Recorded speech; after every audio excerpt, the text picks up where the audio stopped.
Kenen takia te olette saapuneet paikalle? Tämä lehdistötilaisuus on tarkoitus kestää 5:30. Että tuolla on niin tunti aikaa kysellä Frank Zappalta ja Madison Inventionilta, mitä te haluatte, mutta mieluummin ihan tylsiä hommia, että sit voimme, ettei niin kapellimestarimme turhaa kipsiä. Ensimmäisen Mothers of Invention kokoonpanonsa Zappa perusti vuonna 1965. Sen jälkeen niitä on ollut lukuisia. Zappa pitää miehensä ja musiikkinsa koko ajan pienessä liikkeessä. Tätäkään ryhmää kapellimestari ei ole suunnitellut pitkäikäiseksi. Helsingissä zappalaiset etupäässä soittivat ja osoittivat musiikillisen taituruutensa. Laulun osuus jäi erittäin pieneksi. Sen sijaan joukkueen uusimmalla levyllä Overnight Sensation on sanallinen anti pinnalla. Lehdistötilaisuus oli vailla vertaansa, sanoi Zappa. Maestro istui ja odotti turhaan. Kukaan ei vaivautunut kysymään. Tiukka valokuvaajien muuri räiskytti valojaan, mutta muuta ei juuri tapahtunut. Tilaisuudesta tehty kuvanauha pääsee Mothersien historiaa esittelevään elokuvaan. Vaan kuinka sitten kävikään? Tuliko tyhmiä kysymyksiä? Some of them were okay. There weren't very many of them. Mostly it was just people looking at me. What do you think about the way people categorize music nowadays? Is it useful or necessary?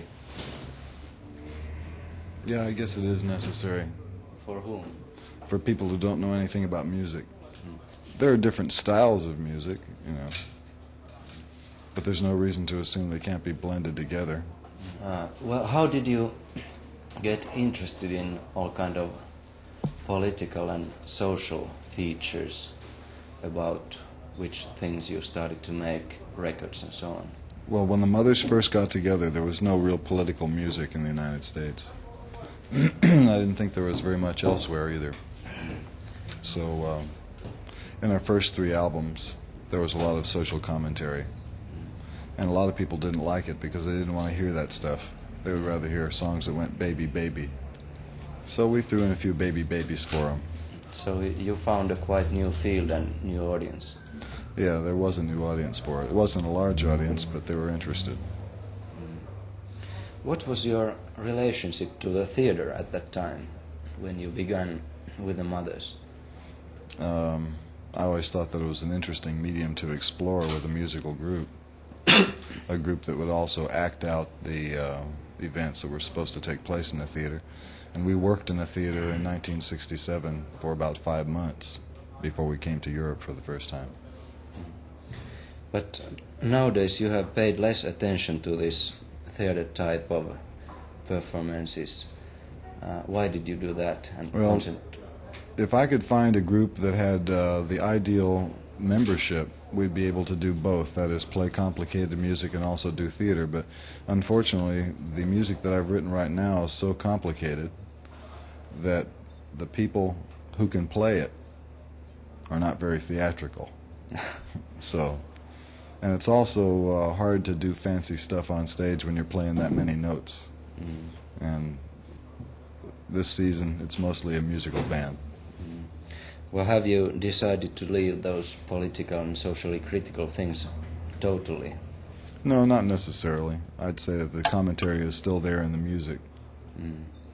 What would be the most interesting topic right at this moment if you would like to make something political again? Well, there are plenty of obvious topics, but that's the problem, that when you start thinking about social commentary or political lyrics, you can't do anything subtle. You always have to do something really obvious, and that's no challenge. When we first started doing that, nobody else was doing it, and after a couple of years, a lot of people started doing it, and I didn't feel that it was necessary for me to do it anymore in an obvious way. How about the new coming of old rock and roll music? What do you think about the commercial success of that kind of music?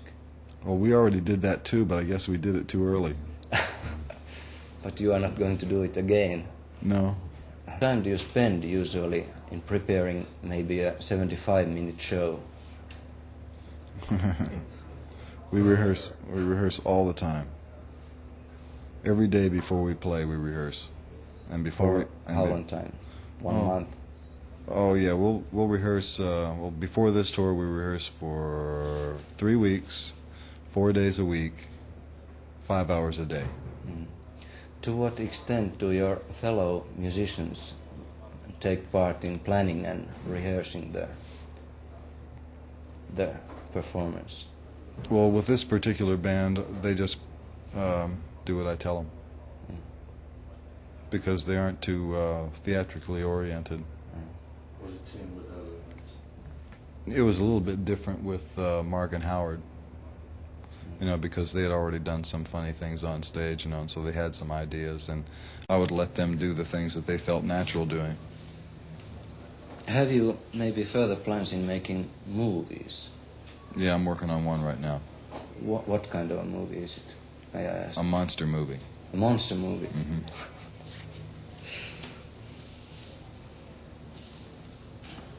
And are you maybe going to make experiments with larger musical works like Lumpy Gravy, for instance?